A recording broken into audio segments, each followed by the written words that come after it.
Hey guys, Panada here. I am just going to share with you two exciting solos games that I had today.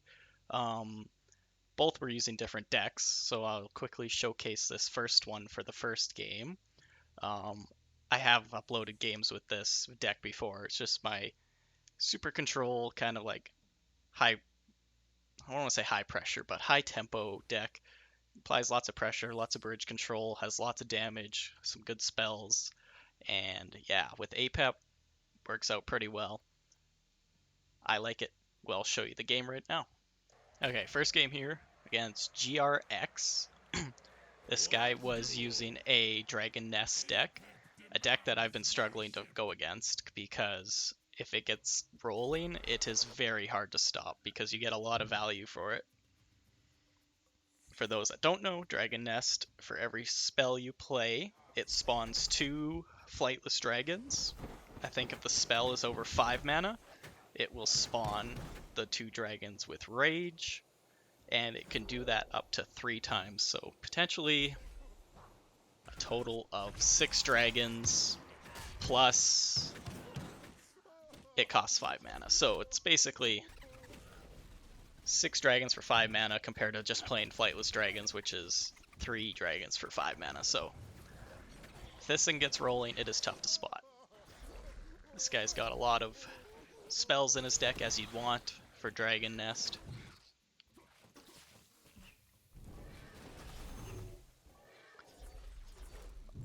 I do save my Scratillery for it, because if those dragons can pile up, especially around the nest, it can be very valuable to get lots of damage off and potentially kill a majority of the nest. Because I think it has 350 HP and Scratillery does 200. So that's the first play he's had of it, and it's already back out on the field, as you can see. I try and Scratillery it right away, take out the dragons, and he only gets 2 dragons from that. So yeah, it 200 damage for Scratiller plus a Scrat, so you can often kill a majority of the dragon nest quite easily with Scratillery. It's a good spell for it. And basically unblockable. You can obviously block the you can kill the Scrats, but that's not going to do you much good. I'm just trying to keep bridge pressure.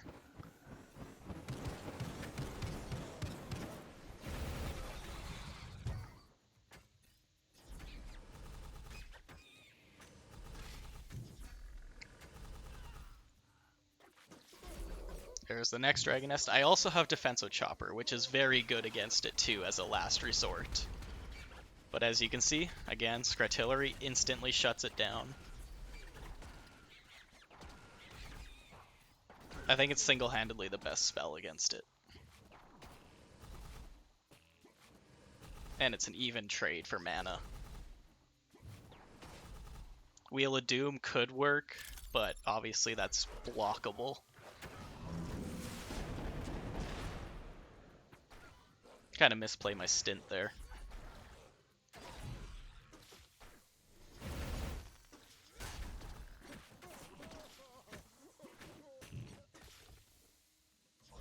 This deck has a lot of control. It has an answer for a lot of things that anyone might have that they're gonna throw your way.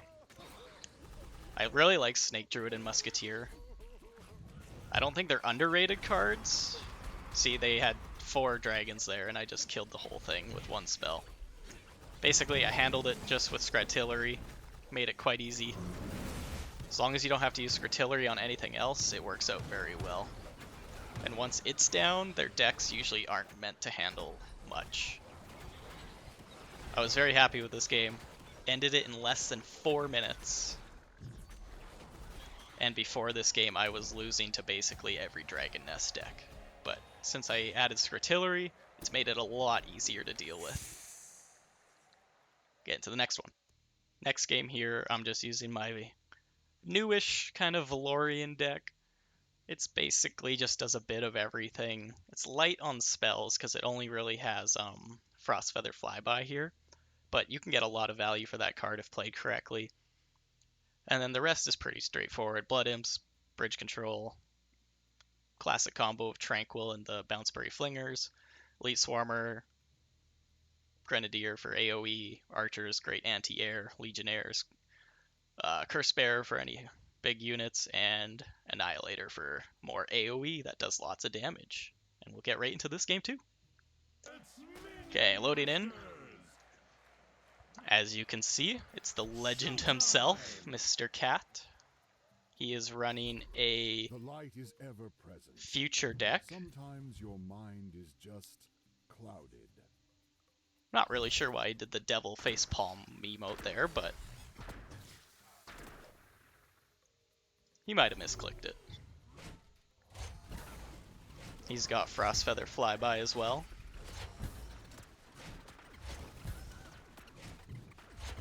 Very good spell.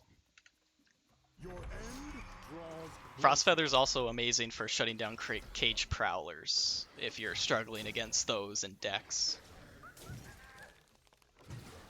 Because it shuts it down if they can hit it, and quite efficiently you'll trade 1 mana positive.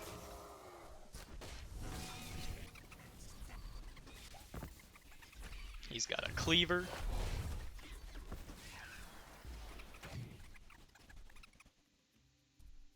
I think I stated, yeah, he's running the 9 mana future card. I don't think he got the best draws from it this game though. But that's just the risk you take for playing RNG, right? He's got ATG Drone. He's got Simulacrum. He's got Rapid Response Reserves. Lots of strong cards in his deck. Definitely wasn't the easiest to deal with for me.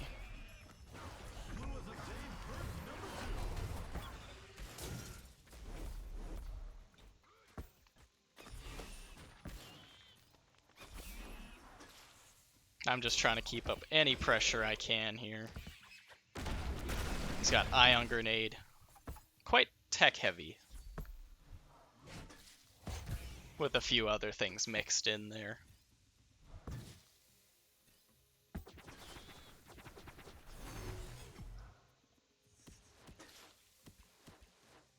I'm just being patient. I have the bridges, no reason to rush. He's got a big push here. The rapid response reserves definitely, when they get the Plasma Marines, it makes very intimidating looking pushes. With all 6 of them coming at you.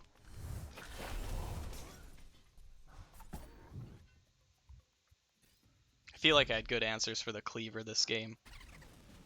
Frostfeather great into ATG Drone, really lowers its DPS, and almost one-shots it. Obviously not quite, but it's close.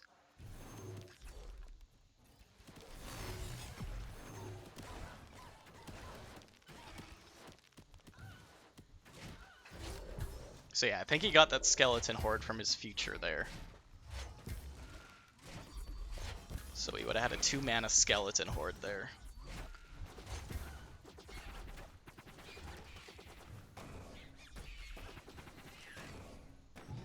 Annihilator doing good work here.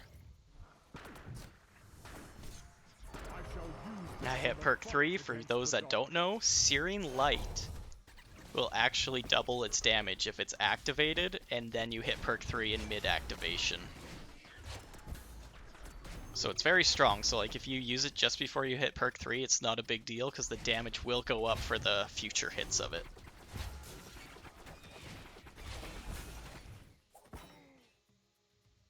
It is on a timer now as well, 30 seconds.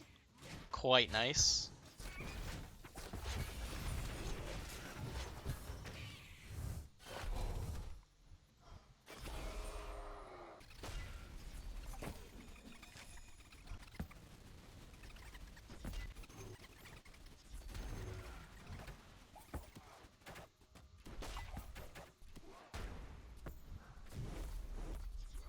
Valorian's heals kind of coming in clutch in some of these situations. Good heals.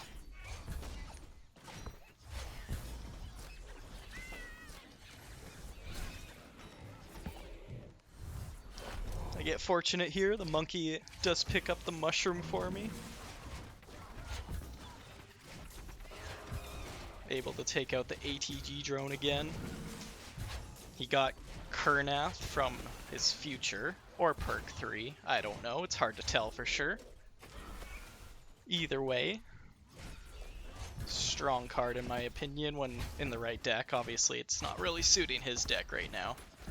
He got Sniper Squad, so 3 mana for 2 snipers.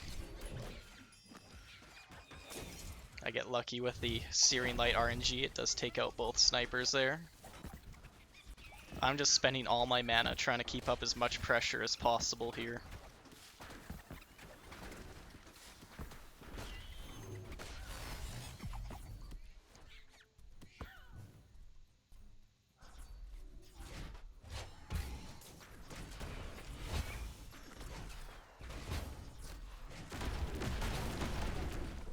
Unlucky there that the Ion Grenade did kill my Tranquil Shihu, but that's okay. Searing Light kills the ATG drone.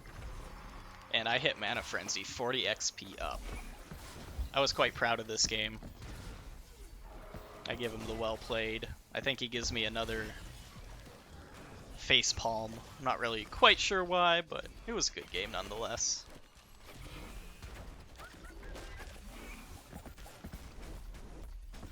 He does defend for a bit here, which is impressive. I don't end the game right away here. There's the facepalm. But yeah, I hope you guys enjoyed these games. I liked them. They were fun. Always fun against Katt. I will see you in the next one.